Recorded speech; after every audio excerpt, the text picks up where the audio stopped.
मांसाहारी प्राणी जब पानी पीता है तो जीभ से चाट के पीता है, और शाकाहारी होता है वह चाट कर पानी नहीं। ये चाल चल रहे हैं और आदमी इतना मूर्ख है जो एडवर्टाइज देख लिया वही चाहिए हमको।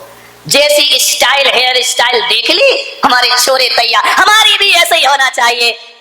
महिलाओं ने देख ली मेरी साड़ी उसकी साड़ी से सफेद कैसे सुपर रेन। ध्यान रखिए मान्यवर, अब वही चाहिए जो टीवी पे देख लिया। अब चाहे उसमें गुण हो, उसमें उपयोगिता हो, क्वालिटी हो या ना हो, अब तो वही चाहिए। विचार करिए, सोचिए, ऊंचे लोग ऊंची पसंद, माणिक चंद। ध्यान रखिए, विचार करिए, माणिक चंद। मैंने कहा इस ऐड को बदल दो, ऊंचे लोग ऊंची पसंद, मूर्ख चंद। काय का माणिक चंद? ध्यान रखना, कैंसर ले रहे हो, माणिक चंद। क्या विज्ञापनों की दुनिया आ गई, जो भी देख लिया है। मैंने उस दिन बताया था, यहाँ बाल कटे, यहाँ बाल कटे, बीच में फ्लाईओवर। ध्यान रखना, क्या दशा है। बाल कटा लिए घूम रहे हैं। अब भाई टीवी पे देख लिया, वो प्रोफेशनल लोग हैं। अब बताओ, गोविंदा ऐड करता है काय का नवरत्न तेल, जिंदगी में रामलाल ने लगाया नहीं होगा, सूंघा भी नहीं होगा, ध्यान, उसे पैसे मिल रहे हैं, तुम्हें क्या मिल रहा है? ध्यान रखना मान्यवर, विचार करिए, विज्ञापन की दुनिया में ज्यादा मत भागो। एक बात याद रखो, मुझे समझ नहीं आता है विज्ञापन किसका होता है। बोलो किसका होता है विज्ञापन? बताओ सेठो, काय का ऐड होता है? जो माल कचरा होता है। ध्यान रखना, बड़े बड़ाई ना करें, बड़े ना बोले बोल, वो हीरा मुख से ना कहे लाख हमारा मोल। ध्यान रखिए, जिसका ऐड चल रहा है वो कचरा ही होगा। ध्यान रखना, कचरा चीज। ऐड डालडा का चलता है, देसी घी का ऐड नहीं चलता, वो तो शुद्धि है। ध्यान रखना, विचार करना है, ज्यादा ऐड के चक्कर में मत पड़ो।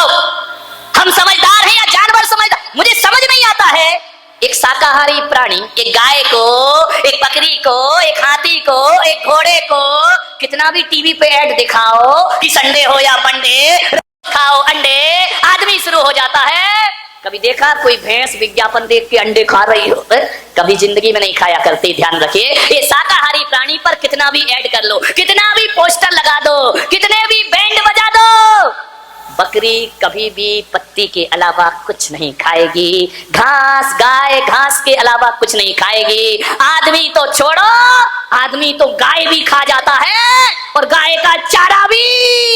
लालू चारा ही खा गए गाय का। ध्यान रखिए, वाह रे, आदमी क्या क्या पचा लेता है, पेट्रोल पचा रहा, यूरिया पचा रहा है। विचार करिए, और तो और जिंदा तो छोड़ो, हमारे देश में तो ताबूत घोटाला भी हो जाया करता। विचार करिए, क्या दशा है इस देश की।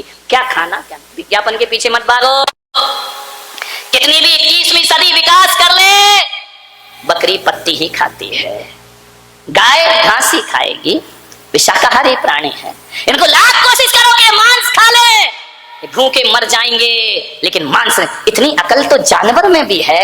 आदमी तुझे क्या हो गया है? तू अंडे भी खाता है, तू मछली भी खाता है, तू मांस भी खाता है। विचार करिए, क्या हो गया आदमी की बुद्धि को? पढ़ा लिखा है, समझदार है, लेकिन कुछ। एक आदमी से मैंने पूछा कि तुम अंडे क्यों खाते, मांस क्यों खाते? अरे बोले महाराज, ताकत मिलती है, मांस से ताकत मिलती है। ध्यान रखना, जो ताकत 2 अंडों में मिला करती है ना, उससे डबल एनर्जी 1 गिलास गौ माता के दूध में प्राप्त हुआ करता है। अरे दूध पियो मेरे भाई।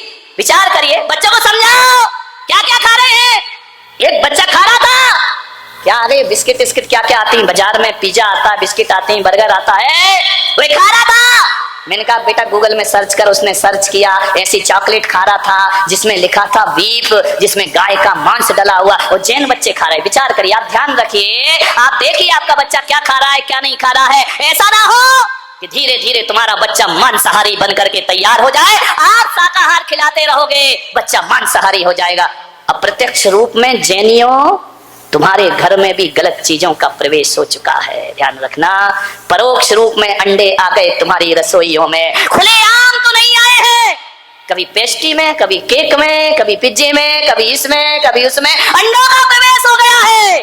और एक बार तुम्हारे रसोई घर में अंडे आ गए तो उसे निकालना बहुत मुश्किल का काम हो जाया करता है। समय रहते हमें इसके खिलाफ एक मोर्चा तैयार करना है मेरे भाई। सोचना है क्या ताकत मिलती है उससे।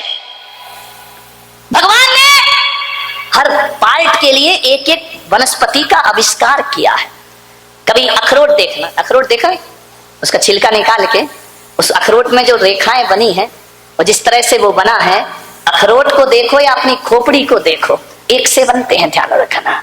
आदमी की खोपड़ी भी अंदर से ऐसी है जैसा अखरोट है।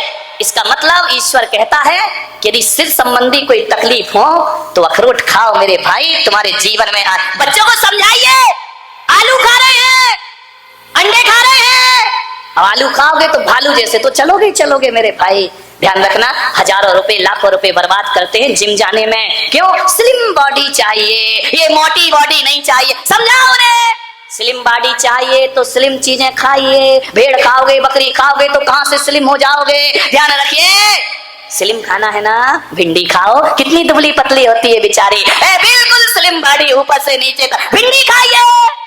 लाल गाल करना है, लाल पाउडर मत लगाओ, लाल टमाटर लाल एप्पल खाइए, गाल लाल लाल। देखो सबकी व्यवस्था है, सोचना है आपको।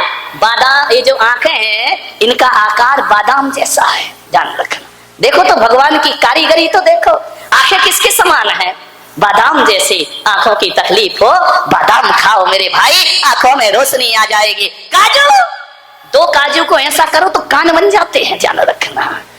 बनावट बनावट भगवान ने इसके लिए पैदा किया इनको। दो काजू यहाँ लगाओ, कान बन जाते हैं ना। कान में प्रॉब्लम हो, काजू खाओ मेरे भाई, जीवन मुलायम ओठ करना है, पतले पतले मुलायम मुलायम, तो कहा है किशमिश खाओ मेरे बेटे, क्योंकि जो किशमिश में धारियां होती हैं वही ओठों पे धारियां होती हैं, और जैसी मुलायम किशमिश होती है वैसे ही तुम्हारे इन्हें खाओ। दांत में प्रॉब्लम हो, अनार खाओ मेरे भाई, जैसे अनार में दाने होते हैं वैसे हमारे मुंह में भी दांत हुआ करते। ये विचार ऐसे समझाओ अपने बच्चों को, ध्यान रखिए, नहीं समझाते हो, विचार करना है। हड्डियां मजबूत करना है, गन्ना खाओ, गन्ना का डिजाइन हड्डी जैसे ही तो है मेरे भाई, ध्यान रखना। हर चीज बनाई गई है आपके लिए, आप वही खाओ जिस पार्ट में जो तकलीफ हो। वैसी वनस्पति समाज देश में आ चुकी है मेरे भाई, वैसी वनस्पतियां बना दी गई हैं मांसाहार। राम ने, कृष्ण ने, बुद्ध ने, महावीर ने जीवन में कभी मांसाहार नहीं किया है, ध्यान रखना। जैन रामायण कहती है कि जब हनुमान मुद्रिका लेकर अशोक वाटिका में सीता जी के पास पहुंचे तो हनुमान ने राम से कहा कि प्रभु मैया सीता पहचानेगी कैसे? वो तो मुझे भी कोई राक्षसी रूप समझेगी, कुछ निशानी दो। राम ने अंगूठी दी तो हनुमान ने कहा कि प्रभु यदि अंगूठी से नहीं पहचानी तो मैं कैसे आपका परिचय दूंगा? तो जैसे ही पहुंचे हनुमान सीता के पास, जाकर के बोले मैया मैं रामदूत आया हूं। राम के दूत नहीं हो सकते तुम। बोले नहीं, मैं राम का दूत हूं। कैसे है राम? बोले राम वो हैं जो रात्रि में भोजन नहीं किया करते, वो राम हुआ करते हैं। राम वो है जो मांसाहार नहीं किया करते। राम वो है जो किसी पशु का वध नहीं किया करते। राम वो है जो दया और करुणा हृदय में रखते हैं। सीता ने कहा, जैन रामायण कहती है कि अब तू भी प्रमाणिक है और ये अंगूठी भी प्रमाणिक है। मेरे प्रभु राम अभक्ष का भक्षण नहीं किया करते हैं, ध्यान रखें। ये राम की पहचान थी मेरे भाई। सोचना क्या ताकत मिलती है मांस से? बोलिए, ये मांसाहारी लोग जो मांस खाते हैं 10 सीढ़ी नहीं चढ़ पाते हैं। ऐसा धोकनी सा चलता है सीना जैसे लोहार की धोकनी चलती। हे महाराज अब नहीं चढ़ा जाता, कितने ऊपर रुके हो। ध्यान रखिए, ये मांसाहारियों का काम है, ध्यान रखना। ये मांसाहारियों की सांस फूल जाती है, शरीर नहीं चलता है। शाकाहार की ताकत क्या है ये मुझ पुलक सागर से पूछना। 24 घंटे में एक बार खाता हूँ और 20 किलोमीटर चलने की ताकत रखा करता हूँ। इससे बड़ी क्या ताकत होगी? कौन कहता है कि खाने पीने से ताकत मिला करती है? मान्यवर, मांसाहार से ताकत। यदि मांसाहारियों को मैं चुनौती देता हूँ, आओ मेरे साथ रहो और चलो। मांसाहारी में कितनी भी ताकत हो, बाल उखाड़ने की ताकत है। बोलो, ये शाकाहारियों की ताकत है मेरे भाई, ध्यान रखिए। ये शाकाहारी ही नहीं, शुद्ध भोजन की ताकत है कि गर्मी भी सहते हैं, बरसात भी सहते हैं, ठंड भी सहते हैं और हर हाल में आनंदित रहा करते हैं। ये ताकत मांसाहारियों को नहीं मिला करती है। एक बात बताओ, जब भी ताकत की बात आती है तो लॉइन पावर बोला जाता है या हॉर्स पावर बोला जाता है? बोलो। शेर की ताकत नहीं बोले, किसकी ताकत? हॉर्स। हॉर्स माने घोड़ा। शाकाहारी है या मांसाहारी है? बताओ मेरे भाई। घोड़ा शाकाहारी है, और जब भी ताकत चाहिए किसी बच्चे को तो वो हॉर्स पावर प्राप्त करना चाहता है। घोड़े जैसी ताकत चाहिए मुझे, शेर जैसी नहीं चाहिए, कुत्ते जैसी नहीं चाहिए, घोड़े जैसे। घोड़ा कैसा है? शाकाहारी। हाथी कितना विशाल का है, शाकाहारी है या मांसाहारी? शाकाहारी मेरे भाई। हाथी पर जब भी शेर अटैक करता है ना, तो कितना भी बड़ा बहादुर और राजा क्यों ना हो, हाथी के सामने से मुकाबला नहीं कर सकता। जब भी वार करता है तो पीछे से वार किया करता है, और ये शाकाहारी होते हैं जो सामने से मुकाबला करने को तैयार रहा। ये शाकाहार की ताकत है, ध्यान रख। मांसाहारी नहीं कर सकते। मांसाहारी के अंदर छल होता है, कपट होता है, वह शिकार छल से करते हैं। बिल्ली दबे पांव बैठती है, चूहा देखती है तो धीरे धीरे पांव उठाती है, ये छल है उसके अंदर। ये मांसाहार ने दिया है मानने वाला। ताकत तो शाकाहार में है। अब बताओ, सुबह सुबह आप रामदेव बाबा का योगा करते हैं, एक्सरसाइज करते हैं, उसके बाद कहते हैं असली ताकत चाहिए, रात को चने भिगो दो, जब वह रात भर में भीग जाएंगे, उस सुबह उन कच्चे चनों को यदि खाली पेट खाओ तो हॉर्स पावर प्राप्त हुआ करती है। ध्यान रखिए।